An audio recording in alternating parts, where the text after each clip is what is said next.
नमस्कार, स्वागत है आपका साइंस विद मनीता में। आज हम डिस्कस करने वाले हैं क्लास 8 का chapter 8 cell structure and function, कोशिका की संरचना और कार्य। यदि आपको कंटेंट पसंद आता है तो प्लीज लाइक कीजिए, सब्सक्राइब कीजिए, शेयर कीजिए ताकि आपको निरंतर अपडेट्स मिलते रहें।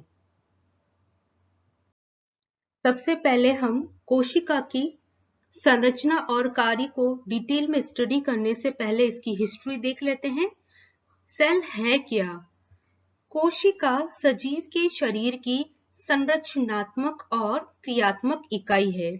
देखिए, जैसे कब एक बिल्डिंग बनाई जाती है तो उसमें क्या करते हैं, ईंट के ऊपर ईंट रखकर एक इमारत को खड़ा कर दिया जाता है। कुछ इसी प्रकार होता है कोशिका के अंदर। जब कई सारी कोशिका एक के ऊपर एक अरेंज होती है तो इस तरीके से एक स्ट्रक्चर हमारी बॉडी का तैयार होता है। कोशिकाएं आपस में मिलकर टिश्यूज बनाती हैं, टिश्यूज आपस में मिलकर ऑर्गन्स बनाते हैं और सारे ऑर्गन्स मिलकर ऑर्गन सिस्टम बनाते हैं और इस तरीके से हमारी बॉडी बनती है। तो इसीलिए कोशिका को कहा जाता है कि कोशिका सजीव के शरीर की संरचनात्मक और क्रियात्मक इकाई है। कोशिका की खोज सर्वप्रथम रॉबर्ट हुक ने 1665 में की थी, किंतु यह कॉर्क की मृत कोशिका थी जिसका अध्ययन उन्होंने सिंपल माइक्रोस्कोप की सहायता से किया और देखा कि इसमें छोटे छोटे प्रकोष्ठ थे। प्रकोष्ठ मींस चैम्बर, जो मधुमक्खी के छत्ते की तरह दिखाई दे रहे थे। इन्हें हुक ने सेल कहा। यानी कि जो रॉबर्ट हुक ने सबसे पहले जो सेल को डिस्कवर किया था वो एक कॉर्क था। कॉर्क डेड होता है, तो डेड सेल थी और उन्होंने क्या देखा कि जैसे मधुमक्खी के छत्ते होते हैं, जिस शेप के दिखते हैं ना, छोटे छोटे चैम्बर्स, कुछ इस तरीके का वो दिखाई दे रहा था। देन 1667 ईस्वी में एंटन वॉन ल्यूवेनहॉक ने सबसे पहले सजीव कोशिका की खोज की। तो अगर आपसे क्वेश्चन पूछा जाता है कि सबसे पहले सेल को किसने डिस्कवर किया, तो रॉबर्ट हुक ने डिस्कवर किया था 1665 में। लेकिन अगर आपसे ये पूछा जाता है कि सबसे पहले सजीव कोशिका, लिविंग सेल, सजीव कोशिका किसने खोजा, तो उसका आंसर आपको लिखना है एंटन वॉन ल्यूवेनहॉक ने। 1838 ईस्वी में जर्मन वैज्ञानिक श्लीडेन ने बताया कि सभी पौधे कोशिका के बने होते हैं। ये एक बॉटनिस्ट थे, तो इन्होंने क्या बताया कि जो प्लांट्स है वो भी सेल्स के बने होते हैं। 1839 में जर्मन वैज्ञानिक थियोडोर श्वान ने बताया कि सभी प्राणियों का शरीर भी कोशिका का बना होता है। तो यहाँ आप ध्यान रखिए कि जो जर्मन वैज्ञानिक है श्लीडेन, वो एक बॉटनिस्ट थे। उन्होंने बताया कि प्लांट्स जो है वो सेल के बने होते हैं।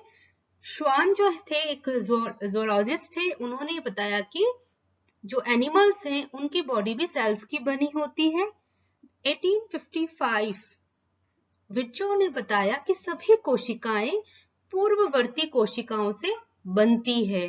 क्या बताया विर्चो ने कि जो सारी सेल्स है प्री एग्जिस्टिंग सेल्स की बनती है, अपनी पूर्ववर्ती कोशिकाओं से बनती है। अब 1940 ईस्वी में इलेक्ट्रॉन माइक्रोस्कोप की खोज हुई और उसके बाद कोशिका की जटिल संरचना और बहुत से ऑर्गेनेलिज अंगकों को समझना आसान हो सका। यह है इलेक्ट्रॉन माइक्रोस्कोप। कोशिकाओं की संख्या के आधार पर जीवों को हम दो पार्ट्स में डिवाइड कर सकते हैं। कौन कौन से हैं? देखिए, एक कोशिकीय जीव यानी कि यूनिसेल्युलर ऑर्गेनिज्म। वे जीव जो केवल एक ही कोशिका के बने होते हैं उन्हें एक कोशिकीय जीव कहते हैं। Example amoeba, paramecium, Euglena, bacteria. यहाँ आप देख सकते हैं डायग्राम में, यह है पैरामीशियम, यह है अमीबा एंड यह है यूग्लिना। तो ये कुछ एग्जाम्पल है, उनका बॉडी सिर्फ एक ही सेल की बनी है और जीवन के लिए आवश्यक सभी क्रियाएं जैसे कि ग्रोथ है, वृद्धि, गति, मूवमेंट, जनन यानी कि रिप्रोडक्शन, पाचन, डाइजेशन आदि एक ही कोशिका में संपादित हो जाता है। ये आप देख सकते हैं। देखिए, सिर्फ एक ही सेल के बने हैं तीनों और इसी एक सेल के अंदर ही रिप्रोडक्शन भी हो जाता है, इनकी ग्रोथ भी हो जाती है, डाइजेशन भी हो जाता है। अब ये जैसे आप देख रहे हैं अमीबा के अंदर ये स्यूडोपॉड्स है, तो जब उसको मूवमेंट करना होता है तो ये क्या करता है, स्यूडोपॉड्स की सहायता से मूवमेंट करता है, अपने फूड की तरफ आगे बढ़ता है और उसको कैप्चर करके एनगल्फ कर लेता है, निगल लेता है। इसी तरह से युग्लिना है, इसके ऊपर एक देखिए फ्लैजिलम दिखाई दे रही है, तो फ्लैजिलम के सहायता से इसमें मूवमेंट होता है, फ्लैजिलम को स्ट्रोक करता है और ये आगे बढ़ता है। पैरामीशियम में आप देख पा रहे हैं, देखिए छोटे छोटे हेयर लाइक स्ट्रक्चर है ये, इसे सीलिया कहते हैं और सीलिया की सहायता से इसमें मूवमेंट होता है। तो एक कोशिकीय जीव यूनिसेल्युलर ऑर्गेनिज्म सिर्फ एक सिंगल सेल के बने होते हैं और जो सारी लाइफ प्रोसेसेस हैं वो इसी एक सेल के अंदर हो जाती है। बैक्टीरिया भी यूनिसेल्युलर है। सेकंड है मल्टी सेल्युलर ऑर्गेनिज्म। मल्टी मतलब बहुत ज्यादा, है ना, तो बहुकोशिकीय जीव यानी कि वो जीव जिनका बॉडी बहुत सारी सेल्स का बना होता है, वे जीव जिनका शरीर एक से अधिक कोशिकाओं का बना होता है उसे बहुकोशिकीय जीव कहते हैं। एग्जाम्पल मानव, हाथी, नीम का वृक्ष आदि।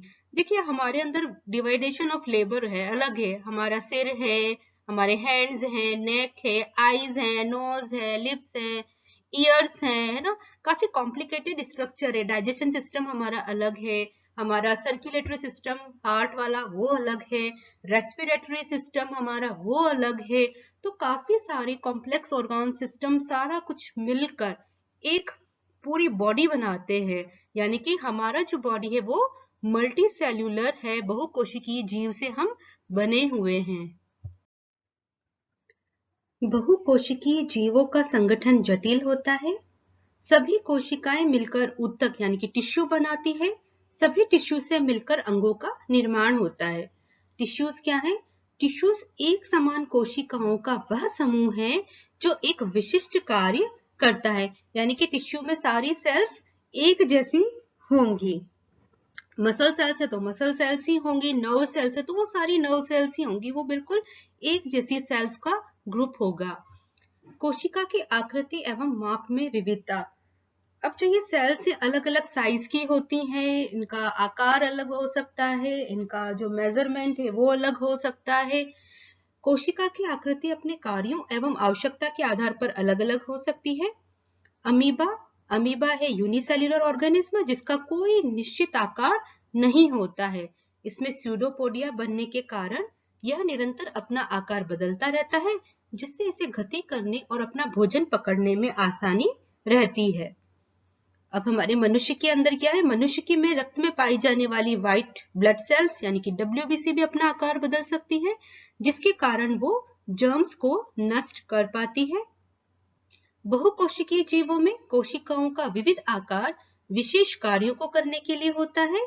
सामान्यतया कोशिकाएं गोल, वर्तुल एवं लंबी होती हैं। एग्जाम्पल है नर्व सेल्स, जिसको हम कहते हैं तंत्रिका कोशिका, लंबी होती है, शाखान्वित होती है यानी कि इलोंगेटेड एंड ब्रांच्ड होती हैं।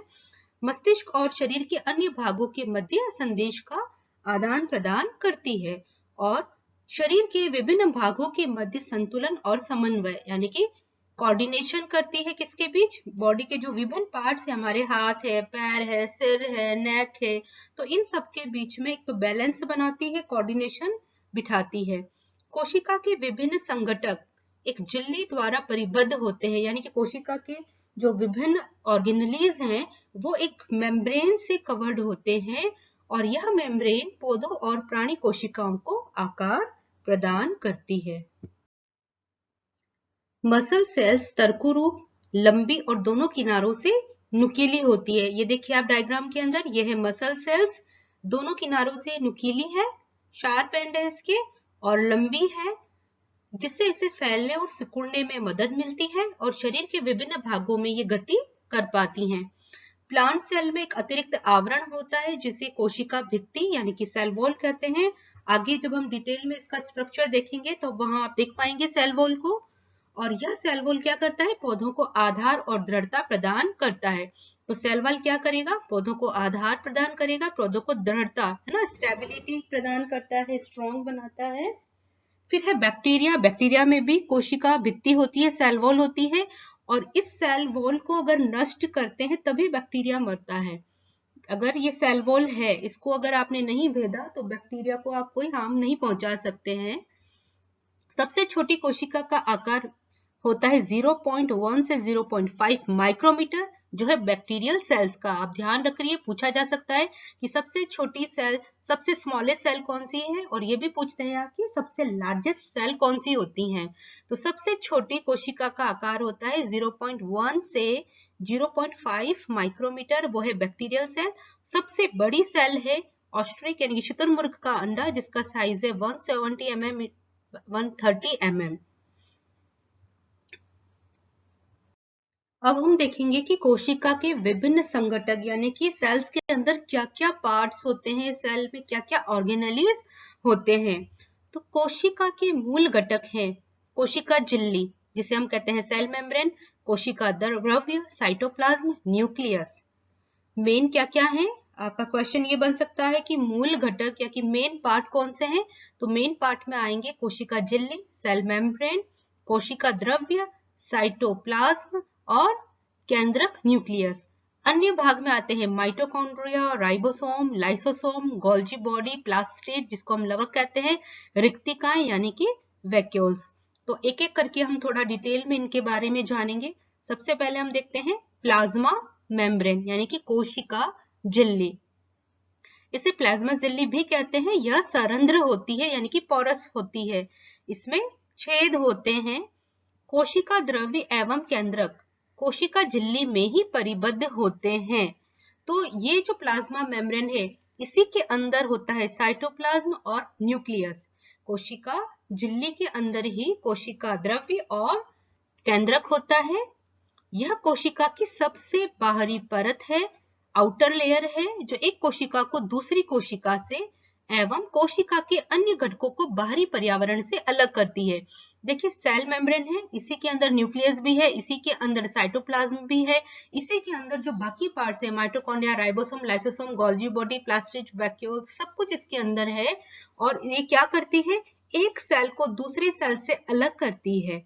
इस प्लाज्मा मेम्ब्रेन के अंदर ही सारे ऑर्गेनेलीज होते हैं और ये पोरस होती है। इसे सेलेक्टिव परमिएबल कहते हैं। क्यों? क्योंकि यह विभिन्न पदार्थों के कोशिका में आवागमन को नियमित करती है। कौन से पदार्थ कोशिका के अंदर आ सकते हैं, कौन से पदार्थ कोशिका के बाहर जा सकते हैं, ये सारा ये कंट्रोल करती है। इसीलिए इसे कहते हैं सेलेक्टिव परमिएबल। सेलेक्टिव परमिएबल पारगम्य झिल्ली। अब क्या फंक्शन है इसके, यह प्रोटीन और लिपिड की बनी होती है। आप डायग्राम में देखिए देख पा रहे हैं, ये सेल मेम्ब्रेन है, ये जो प्रोटीन दिख रहा है पेरिफेरल प्रोटीन है, इंटीग्रल जो बीच में है इंटीग्रल प्रोटीन है। इसी तरीके से आप देख रहे हैं ग्लाइकोप्रोटीन की चेन है, ग्लाइकोलिपिड की चेन है ये। तो ये प्रोटीन और लिपिड की बनी होती है और कुछ पदार्थों जैसे कि भोजन ऑक्सीजन को कोशिका के अंदर आने देती है और अपशिष्ट पदार्थ जैसे कि कार्बन डाइऑक्साइड को कोशिका से बाहर जाने देती है। तो हमने अभी देखा ऊपर क्या लिखा हुआ था कि सेलेक्टिव परमिएबल है, पारगम्य झिल्ली है, पदार्थों को कंट्रोल करती है कि कौन अंदर आ सकता है कौन बाहर जा सकता है। तो जो हमारी बॉडी के लिए हार्मफुल है कार्बन डाइऑक्साइड, उसको ये बॉडी से बाहर जाने देती है। हमें जरूरत होती है ऑक्सीजन की, तो ऑक्सीजन को वो हमारी बॉडी के अंदर आने देती है। यह कोशिका की सुरक्षा करती है और इसे आकार प्रदान करती है। नेक्स्ट हम बात करेंगे कोशिका भित्ति यानी कि सेल वॉल। ये आप देखिए, यह है सेल वॉल। जैसे हम किसी मकान के अंदर सुरक्षित रहते हैं, उसी तरीके से ये जो सेल वॉल है, इसके अंदर सेल के ऑर्गेनेलीज प्रोटेक्टिव तरह से रहते हैं। पादप कोशिका में कोशिका झिल्ली के बाहर एक बाहरी दृढ़ मोटी परत होती है जिसे कहते हैं सेल वॉल। यानी कि सेल वॉल किसकी स्पेशलिटी है, ये खास विशेषता होती है ओनली प्लांट सेल की, बैक्टीरियल सेल में भी होती है। और कहाँ होती है, सेल मेम्ब्रेन के बाहर। ये अगर ये सेल मेम्ब्रेन है, ये सेल मेम्ब्रेन है और इसके बाहर ये सेल वॉल होती है। किसकी बनी होती है, सेल्यूलोज की बनी होती है। यह एक निर्जीव भाग है और केवल पादप कोशिका में ही पाया जाता है।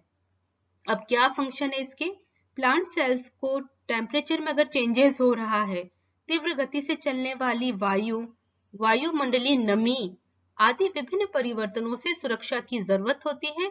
कोशिका भित्ति के द्वारा यह कार्य किया जा सकता है। तो सेल वॉल का कार्य क्या है? अगर टेम्परेचर में चेंज हो रहा है, बहुत तेज हवा चल रही है, ह्यूमिडिटी बढ़ गई है, तो इन सभी कारण से क्या होता है, अगर ये चेंजेस अचानक से हुए हैं तो पौधों को क्षति पहुंच सकती है, पौधे डैमेज हो सकता है उनमें। तो सेल वॉल की वजह से क्या होता है कि सेल वॉल उन्हें सुरक्षा प्रदान करती है। जैसा कि हम एक घर के अंदर सुरक्षित रहते हैं बारिश से, तेज धूप से, है ना, गर्मी से, बहुत ज्यादा ठंड से, तो इसी तरीके से ये सेल वॉल भी क्या करती है? पादप कोशिका को सुरक्षा प्रदान करती है। और साथ ही क्या करती है? कोशिका भित्ति पादप कोशिकाओं को एक साथ रखती है और इन्हें संरचनात्मक दृढ़ता प्रदान करती है, यानी कि इनको स्ट्रॉन्ग रखती है। नेक्स्ट हम बात करेंगे कोशिका द्रव्य, जिसको कहते हैं साइटोप्लाज्म। देखिए आप ये देख पा रहे हैं, साइटोप्लाज्म जेली जैसा दिख रहा है ना आपको, और इसी के अंदर साइटोप्लाज्म में भी आप देख रहे हैं गोल्जी बॉडी है, माइटोकॉन्ड्रिया है, राइबोसोम्स है, एंडोप्लाज्मिक रेटिकुलम है, लाइसोसोम्स है, सारे ऑर्गेनेलीज इसके अंदर हैं। यह एक पारदर्शी जेली जैसा पदार्थ है जो कोशिका झिल्ली और केंद्रक के बीच पाया जाता है। कहाँ होता है साइटोप्लाज्म? सेल मेम्ब्रेन और न्यूक्लियस के बीच। ये देखिए आपका न्यूक्लियस सबसे इंपॉर्टेंट पार्ट है, तो ये न्यूक्लियस और सेल मेम्ब्रेन के बीच में होता है। कोशिका के अन्य घटक जैसे कि माइटोकॉन्ड्रिया, केंद्रक, राइबोसोम, गोल्जी बॉडी आदि कोशिका द्रव्य में ही पाए जा सकते हैं। आप देख सक रहे हैं गोल्जी बॉडी, इसको गोल्जी एपरेटस भी कहते हैं, राइबोसोम्स दिख रहे हैं, एंडोप्लाज्मिक रेटिकुलम दिख रहा है आपको, लाइसोसोम दिख रहा है, माइटोकॉन्ड्रिया दिख रहे हैं, तो ये सारे साइटोप्लाज्म में ही पाए जाते हैं। लवण यानी कि सॉल्ट, प्रोटीन, शर्करा यानी कि शुगर और अन्य पदार्थ इस द्रव्य में घुलनशील होते हैं। अब क्या फंक्शन है साइटोप्लाज्म का? कोशिकाओं को जीवित रखने वाली अधिकांश रासायनिक क्रियाएं साइटोप्लाज्म में ही संपन्न होती है। जीवित रखने वाली कैसे? कि जैसे डीएनए बन रहे हैं, है ना, प्रोटीन सिंथेसिस हो रहा है, तो ऐसे जो भी काम है, जेनेटिक्स से रिलेटेड जो भी वर्क है, सारा कुछ ये सब कहाँ हो रहा है? कोशिका द्रव्य के अंदर ही संपन्न हो रहा है। अब बात करेंगे सबसे मोस्ट इंपोर्टेंट पार्ट सेल का, वो है न्यूक्लियस। न्यूक्लियस बड़ा, गोलाकार और सभी कोशिकाओं का सर्वाधिक महत्वपूर्ण कोशिका घटक है, मोस्ट इंपोर्टेंट ऑर्गेनेली है ये। इसे आसानी से अभिरंजित यानी कि स्टेन करके माइक्रोस्कोप की सहायता से देखा जा सकता है। 1831 में रॉबर्ट ब्राउन ने इसकी खोज की थी। ये बहुत ही इंपॉर्टेंट है, अक्सर पूछा जाता है न्यूक्लियस को किसने खोजा? रॉबर्ट ब्राउन ने इसकी खोज की। सामान्यतया कोशिका के मध्य भाग में होता है, लेकिन अधिकांश पादप कोशिकाओं में यह कोशिका की परिधि के निकट होता है। देखो ऐसा इसलिए होता है क्योंकि प्लांट सेल के अंदर, अभी आप आगे स्ट्रक्चर जब हम देखेंगे आप देख पाएंगे कि वैक्यूल होती है जो कि बहुत बड़ी होती है, तो इसी वजह से न्यूक्लियस थोड़ा पेरिफेरी की तरफ शिफ्ट हो जाता है, लेकिन नॉर्मली कहाँ होता है? मध्य भाग में, सेंटर में होता है सेल के। अब जो न्यूक्लियस है, केंद्रक है, ये 3 भागों से मिलकर बना है। क्या क्या है? केंद्रक कला यानी कि न्यूक्लियर मेम्ब्रेन, केंद्रिका जिसे हम कहते हैं न्यूक्लियोलस, और क्रोमोसोम्स। केंद्रक कला या न्यूक्लियर मेम्ब्रेन क्या है? यह एक सरंध्र झिल्ली है, यानी कि ये भी पोरस है, इसमें छेद होते हैं, जो केंद्रक के चारों तरफ होती है। न्यूक्लियस को चारों ओर से न्यूक्लियस मेम्ब्रेन कवर्ड करती है। यह केंद्रक को कोशिका द्रव्य यानी कि साइटोप्लाज्म से अलग रखती है। यह केंद्रक और कोशिका द्रव्य के बीच पदार्थों के आवागमन को नियंत्रित करती है, यानी कि न्यूक्लियस में भी कौन सा अंदर पदार्थ आ सकता है, कौन सा बाहर जा सकता है, ये सारा काम न्यूक्लियर मेम्ब्रेन द्वारा ही होता है। और पदार्थ कहाँ से अंदर आएंगे और बाहर निकलेंगे? क्योंकि ये पोरस झिल्ली है, सरंध्र झिल्ली है, उसी से पदार्थों का आवागमन यानी कि ट्रांसपोर्टेशन होता है। फिर है न्यूक्लियोलस। न्यूक्लियोलस छोटी, गोल और सघन संरचना है जो केंद्रक के अंदर की तरफ होती है।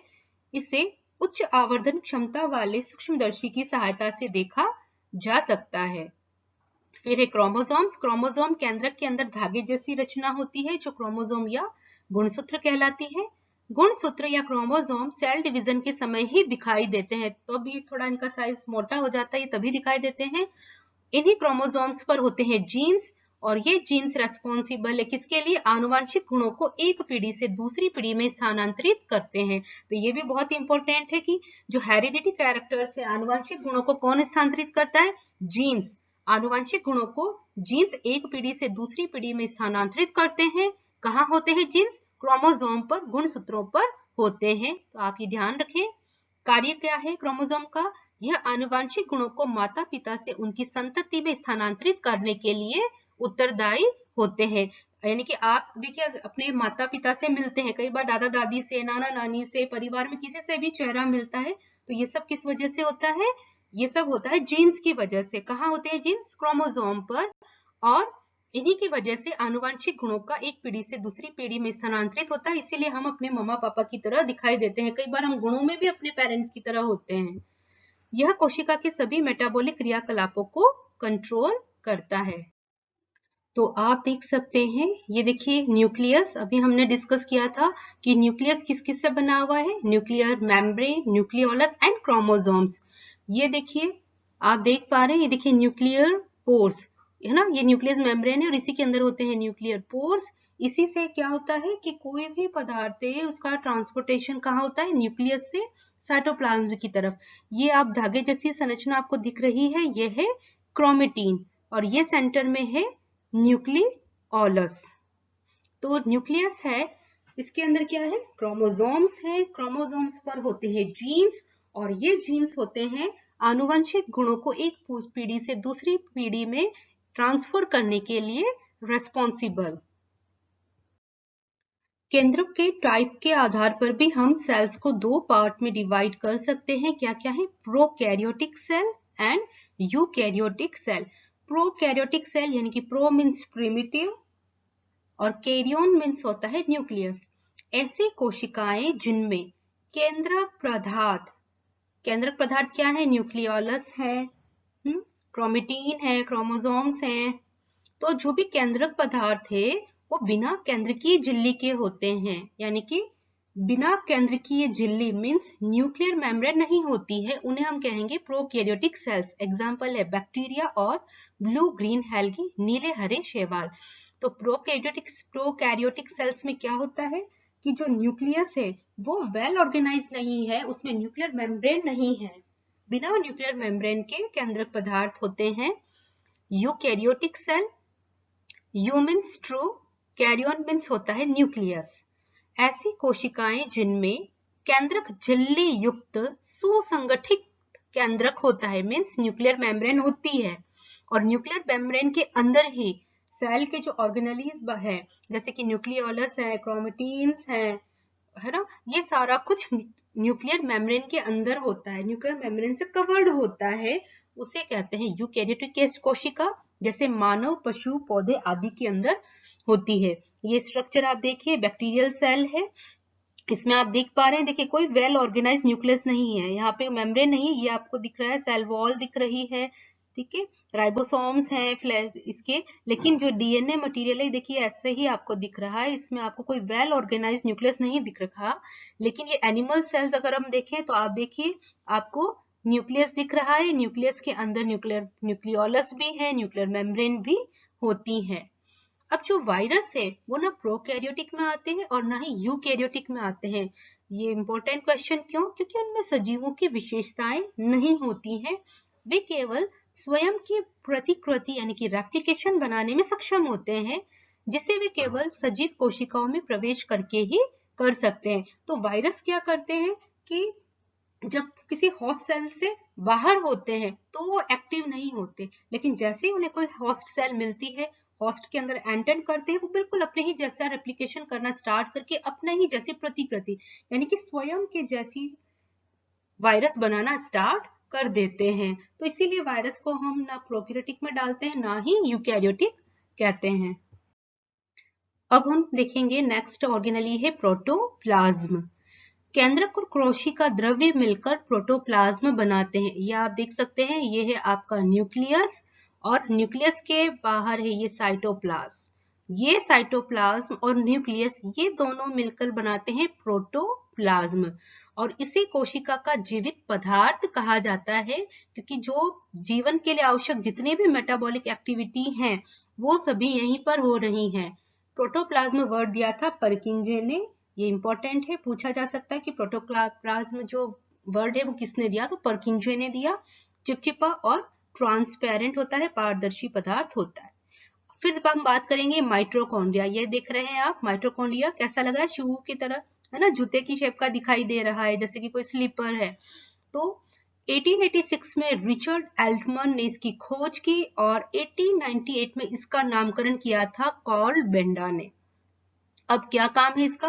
भोजन का ऑक्सीकरण करके ये कोशिकाओं को ऊर्जा प्रदान करते हैं, जिससे कोशिकाएं विभिन्न गतिविधियां करती हैं। तो हम कोई भी खाना जब खाते हैं तो क्या होता है कि देखिए, जब हम रेस्पिरेशन कर रहे हैं तो ऑक्सीजन हमारी बॉडी के अंदर जा रही है, और जो खाना हमने खाया उस खाने का, अब ये जो ऑक्सीजन जो हमने रेस्पिरेशन के थ्रू हमारी बॉडी के अंदर ली, तो ये ऑक्सीजन क्या करेगी? उस खाने का ऑक्सीडेशन कर देगी। ऑक्सीडेशन करने से क्या होगा? एनर्जी हमें मिलेगी और हम विभिन्न गतिविधियां कर पाएंगे। आप दौड़ रहे हैं, चल फिर रहे हैं, एक्सरसाइज कर रहे हो, पढ़ाई कर रहे हो, हर चीज के लिए एनर्जी चाहिए। वो एनर्जी आपको कौन प्रोवाइड कराता है? माइटोकॉन्ड्रिया कराता है। कैसे कराता है माइटोकॉन्ड्रिया? वो आपका क्या करता है? भोजन का ऑक्सीडेशन करके सेल्स को एनर्जी प्रोवाइड कराता है, और इसीलिए इसे कहते हैं power house of the cell, कोशिका का शक्ति केंद्र कहा जाता है। ये अगेन इंपॉर्टेंट, आपसे पूछ सकते हैं कि power house of the cell किसे कहते हैं? तो माइटोकॉन्ड्रिया को कहते हैं। सेल्स के अंदर राइबोसोम्स भी होते हैं। 1955 में जॉर्ज पैलेडे ने इसकी खोज की और 1958 में रिचर्ड बी रॉबर्ट्स ने इसका नामकरण किया। अगेन इंपॉर्टेंट कि इसे कहते हैं protein factory of the cell. आपसे पूछ सकते हैं कि प्रोटीन की फैक्ट्री किसको कहते हैं? तो राइबोसोम को कहते हैं। यह आरएनए और प्रोटीन की बनी होती है और प्रोटीन सिंथेसिस द्वारा प्रोटीन का निर्माण करती है। ये आप देख पा रहे हैं, देखिए राइबोसोम्स, इसकी दो यूनिट है, एक बड़ा पार्ट एक छोटा है। जो छोटा है उसको कहते हैं राइबोसोम स्मॉल सब यूनिट, जो बड़ा वाला पार्ट है वो कहलाता है राइबोसोम लार्ज सब यूनिट। और ये क्या करता है? प्रोटीन को बनाता है, इसीलिए इसको कहते हैं प्रोटीन सिंथेसिस का कार्य करता है। तो क्या कहते हैं इसको? प्रोटीन की फैक्ट्री। नेक्स्ट है लाइसोसोम। लाइसोसोम 1955 में क्रिश्चियन दे दुवे ने इसकी खोज की। यह एक सूक्ष्म, घोल और एकल झिल्ली से घिरी थैलीनुमा रचना है। ठीक है, बहुत ही सूक्ष्म है, छोटा होता है, गोल है और एक सिंगल मेम्ब्रेन से कवर्ड है। इसमें क्या होते हैं? पाचक एंजाइम, इसमें डाइजेस्टिव एंजाइम्स होते हैं। इसका मुख्य कार्य है बाहर से आने वाली प्रोटीन, कार्बोहाइड्रेट और विषाणुओं यानी कि वायरस को पाचन करना, डाइजेशन करना। बाहर से प्रोटीन यानी कि देखिए, वायरस अगर आ रहा है, वायरस किसका बना होता है? प्रोटीन का बना होता है। तो बाहर से अगर कोई वायरस आ गया या कोई चीज, प्रोटीन है, कार्बोहाइड्रेट है ना, इन सबको डाइजेस्ट कर देता है, और इसीलिए इसको कहते हैं suicidal bag of the cell. Again important है, आपसे पूछ सकते हैं कि suicidal bag of the cell किसे कहते हैं? लाइसोसोम को कहते हैं। और क्यों कहते हैं? क्योंकि कोशिका के क्षतिग्रस्त होने पर ये फट जाती हैं, एंजाइम स्वयं ही कोशिका को समाप्त कर देते हैं, है ना। कि देखिए, कहीं सुसाइडल मैन होते हैं, वो क्या करते हैं? वो अपने आप को उड़ा देते हैं, बम से अपने आप को विस्फोट कर देते हैं। ठीक इसी तरह लाइसोसोम क्या करता है कि अगर सेल डैमेज हो गई, बैक्टीरिया आ गया, वायरस आ गया, अब सेल खुद डैमेज हो गई है, तो ये क्या होता है? डाइजेस्टिव एंजाइम है, वो स्वयं अपनी उस सेल को ही खत्म कर देते हैं, इसीलिए ये कहलाते हैं suicidal bag of the cell. ये देखिए डायग्राम के अंदर, ये हाइड्रोलाइटिक एंजाइम एक सिंगल मेम्ब्रेन से कवर्ड है ना। तो ये क्या करते हैं? अगर सेल डैमेज हो गई, ये अपनी सेल्स को, ये जो हाइड्रोलाइटिक एंजाइम से ये सीक्रेट होंगे और ये सेल खुद नष्ट हो जाएगी। नेक्स्ट पार्ट ऑर्गेनली है गोल्जी बॉडी, गोल्जी काय, जैसा कि आप देख पा रहे हैं डायग्राम के अंदर। इसकी खोज 1897 में कैमिलियो गोल्जी ने की थी। यह सूक्ष्म नलिकाओं के समूह और थैलियों का बना होता है। देख रहे हैं आप, ट्यूब जैसा स्ट्रक्चर है ये। तो ये सूक्ष्म नलिकाओं के समूह और थैलियों का बना होता है। इसे कोशिका का यातायात प्रबंधक भी कहते हैं, है ना। कोशिका का ट्रैफिक मैनेजर, यातायात प्रबंधक कहते हैं। अगेन इंपॉर्टेंट, यह कोशिकाओं द्वारा संश्लेषित प्रोटीन और अन्य पदार्थों की थैलियों के रूप में पैकिंग की जाती है, उसे गंतव्य स्थान पर पहुंचाया जाता है और कुछ पदार्थों को कोशिका से बाहर भी निकाला जाता है। तो इसका मेन फंक्शन क्या है कि जो भी प्रोटीन बना है सेल्स के अंदर, उसको पैक करना। जैसे कुरियर सिस्टम में होता है ना कि वो पैकिंग करते हैं, फिर ट्रांसपोर्ट करते हैं, जहां जाना होता है वहां पर। तो सेम यही फंक्शन है गोल्जी बॉडी का। ये क्या करते हैं? या प्रोटीन्स जो बने हैं उनकी पैकिंग करते हैं थैलियों के रूप में, उन्हें जहां पहुंचाना होता है उस प्रोटीन को वहां पहुंचाते हैं जहां उनकी रिक्वायरमेंट होती है, और जो वेस्ट प्रोडक्ट है उनको भी बाहर निकालते हैं। आप देख रहे हैं सिक्रेटरी वेसिकल्स हैं जो इन्हीं से ऑरिजिनेट होती हैं, और वेस्ट प्रोडक्ट भी बाहर निकलते हैं। ये कोशिका भित्ति और लाइसोसोम का निर्माण भी करते हैं, यानी कि सेल वॉल और लाइसोसोम का निर्माण कौन करता है? Golgi body. फिर हम बात करेंगे रिक्तिकाएं या वैक्यूल्स। यह जंतु और पादप कोशिका के कोशिका द्रव्य में पाई जाने वाली रचना है जिसमें खनिज लवण और शर्करा होती है। ये देखिए डायग्राम के अंदर, यह एक वैक्यूल क्या है? साइटोप्लाज्म में पाई जाती है। इसमें होते हैं खनिज लवण यानी कि मिनरल्स, साल्ट्स, शुगर। पादप कोशिकाओं में इनका आकार जंतु कोशिकाओं की तुलना में बड़ा होता है और टोनोप्लास्ट नामक आवरण से घिरी होती है। अगेन इंपॉर्टेंट कि पादप कोशिकाओं में इनका आकार बहुत ज्यादा बड़ा होता है और किससे कवर्ड होती है? टोनोप्लास्ट नामक, ये देखिए ये टोनोप्लास्ट जो आवरण है इसके चारों तरफ से ये घिरी होती है। ये एक प्लांट सेल की वैक्यूल आप देख रहे हैं, काफी बड़ी है। इनमें भोज्य पदार्थ संचित होता है। जलीय पौधों की रसधानियां गैस युक्त होकर पौधों को तैरने में मदद करती हैं। अगर एक्वेटिक प्लांट्स है जो पौधे पानी के अंदर होते हैं उनमें क्या होता है? उन वैक्यूल्स के अंदर गैसेस होती हैं और जिसकी वजह से वो पौधा उसे पानी पर इजीली तैर सकता है, फ्लोट कर सकता है। प्लांट सेल का 90% स्थान घेरती हैं। कितना? 90% स्थान को कवर करती है प्लांट सेल का। कौन? वैक्यूल्स। जंतु कोशिका में रिक्तिकाएं तो बहुत ही छोटी होती है या फिर अनुपस्थित होती हैं। एनिमल सेल के अंदर वैक्यूल्स या तो होंगी तो बहुत ही छोटी होंगी या फिर वो एब्सेंट होगी ही नहीं। प्लांट सेल की एक और खासियत है प्लास्टिड। प्लास्टिड जिसको कहते हैं लवक, यह केवल पादप कोशिकाओं में ही पाया जाता है। जंतु कोशिकाओं में यह अनुपस्थित होता है, यानी कि एनिमल सेल्स के अंदर नहीं होता है। अलग अलग रंग का होता है। प्लास्टिड के 3 टाइप्स हैं। क्रोमोप्लास्ट, ये कलर्ड लवक है, रंगीन लवक है। हरा रंग नहीं होता है ना। पौधों के रंगीन भाग जैसे कि पुष्प, बीज आदि में पाए जाते हैं। परागण पॉलिनेशन के लिए कीटों को आकर्षित करते हैं। लाल है, ऑरेंज है ना। ग्रीन कलर को छोड़कर बाकी ऑलमोस्ट सारे प्लास्टिक कवक जो है लवक हैं वो इसके अंदर होते हैं, और इनके कलर्स की वजह से जो इंसेक्ट्स हैं या कीट है वो आकर्षित होते हैं, इनके पास आते हैं और इनके जो पॉलन ग्रेन्स है वो उनके ऊपर चिपक जाते हैं, और जब वो इंसेक्ट कहीं और उड़ के जाते हैं तो वहां पर उन बीजों को छोड़ देते हैं। अवर्णी लवक ल्यूकोप्लास्ट, ये रंगहीन लवक हैं जो सूर्य के प्रकाश से वंचित पादप के अंग जैसे जड़, भूमिगत तना आदि में पाए जाते हैं। यानी कि जहां पौधों के वो भाग, वो अंग जहां सूर्य का प्रकाश नहीं आ रहा, जैसे कि देख रहे हैं कि हम जड़ के अंदर अगर कोई भूमिगत तना है उसमें ये पाए जाते हैं। क्या होता है इनका फंक्शन? कार्बोहाइड्रेट, वसा और प्रोटीन के रूप में भोजन का संचय करते हैं। फिर होते हैं क्लोरोप्लास्ट, बहुत ही इंपॉर्टेंट पार्ट ग्रीन प्लांट्स का। हरे रंग के लवक है जिन्हें कोशिका का रसोई घर कहते हैं, किचन ऑफ द सेल कहते हैं। क्यों कहते हैं? किचन में बनता है खाना, तो कोशिकाओं का खाना भी कहाँ बनता है? क्लोरोप्लास्ट के अंदर, इसीलिए इनको कहते हैं किचन ऑफ द सेल। इसमें हरे रंग का लवक क्लोरोफिल होता है जो पौधों को प्रकाश संश्लेषण में सहायता करता है, यानी कि फोटोसिंथेसिस होता है क्लोरोफिल की प्रेजेंस में। अगर क्लोरोफिल नहीं होगा तो फोटोसिंथेसिस नहीं होगा, प्रकाश संश्लेषण नहीं होगा, पौधे खाना नहीं बना पाएंगे। तो आप ये देख रहे हैं स्ट्रक्चर, ये है देखिए कॉइन्स की तरह अरेंज होते हैं ये सारे, और ये जो छोटे यूनिट्स है ना, ये छोटी यूनिट्स है क्लोरोफिल की, इसको कहते हैं थाइलेकोइड। अब हम देखेंगे कि प्लांट सेल और एनिमल सेल में डिफरेंस क्या है।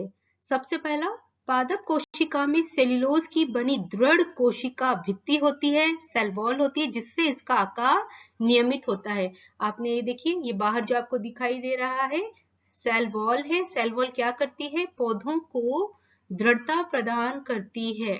लेकिन एनिमल सेल के अंदर कोशिका भित्ति नहीं होती। यहाँ देखिए डायरेक्ट आपको सेल मेम्ब्रेन दिखाई दे रही है लेकिन सेल वॉल नहीं है। तो फर्स्ट डिफरेंस क्या हुआ? प्लांट सेल के अंदर सेल वॉल होती है, सेल्यूलोज की बनी होती है, लेकिन एनिमल सेल के अंदर सेल वॉल नहीं होती है। रिक्तिकाएं यानी कि वैक्यूल्स पादप कोशिका में स्थायी और बड़ी होती है। देखिए ये देखिए आप वैक्यूल्स कितनी बड़ी है, ऑलमोस्ट सारी सेल को कवर कर रही है, 90% पार्ट को कवर कर देती है। तो वैक्यूल्स हैं, ये पादप कोशिका में स्थायी होती हैं, बड़ी होती हैं। इनके अंदर उपस्थित पानी टर्जिडिटी के लिए जरूरी होता है, लेकिन एनिमल सेल के अंदर या तो ये वैक्यूल्स होती ही नहीं है, और अगर होती हैं तो बहुत छोटी होती हैं। फिर प्लांट सेल्स के अंदर क्लोरोफिल पाया जाता है, क्योंकि इन्हें फोटोसिंथेसिस द्वारा अपना भोजन खुद बनाना होता है, लेकिन एनिमल सेल्स में क्लोरोफिल नहीं पाया जाता। क्लोरोफिल नहीं है तो फोटोसिंथेसिस भी नहीं होता है, और फोटोसिंथेसिस नहीं है तो क्या है, ये हेटेरोट्रॉफ्स हैं, दूसरों पर डिपेंड है अपना भोजन करने के लिए। कोशिका द्रव्य साइटोप्लाज्म कम सघन होता है, डेंसिटी कम होती है पादप कोशिका में, लेकिन जंतु कोशिका में कोशिका द्रव्य ज्यादा सघन होता है, ज्यादा डेंस होता है। सिक्रेटरी वेसिकल्स पादप कोशिका में नहीं पाई जाती हैं, लेकिन एनिमल सेल में सिक्रेटरी वेसिकल्स होती हैं, और ऐसी कोशिकाओं में जो कि पाचक एंजाइम बनाती है। पाचक एंजाइम कौन बना रहा था, लाइसोसोम, है ना। तो सिक्रेटरी वेसिकल्स है, ये क्या है, लाइसोसोम्स है। इसके अलावा ये देखिए, आप ये देख पा रहे हैं, ये सिक्रेटरी वेसिकल्स है ना, गोल्जी बॉडी से इसको बनाती है। फिर पादप कोशिका में प्लास्टिड पाए जाते हैं, लेकिन एनिमल सेल के अंदर प्लास्टिड नहीं पाए जाते हैं। तो ये सारा हो गया प्लांट सेल और एनिमल सेल के अंदर डिफरेंस। ये जो स्ट्रक्चर है आपके प्लांट सेल और एनिमल सेल के, आपको बहुत ही अच्छे से बनाना आना चाहिए। एग्जाम में पूछते हैं कि आप डायग्राम बनाओ प्लांट सेल और एनिमल सेल का और डिफरेंस बताओ, तो इस तरीके से आपको डिफरेंस भी बताने हैं, आपको एक डायग्राम बनाना है, अच्छे से डिस्क्राइब करना है। यदि आपको हमारा कंटेंट अच्छा लगता है, आप लाइक कीजिए, सब्सक्राइब कीजिए, शेयर कीजिए। मिलते हैं आपसे नेक्स्ट क्लास में, तब तक के लिए धन्यवाद।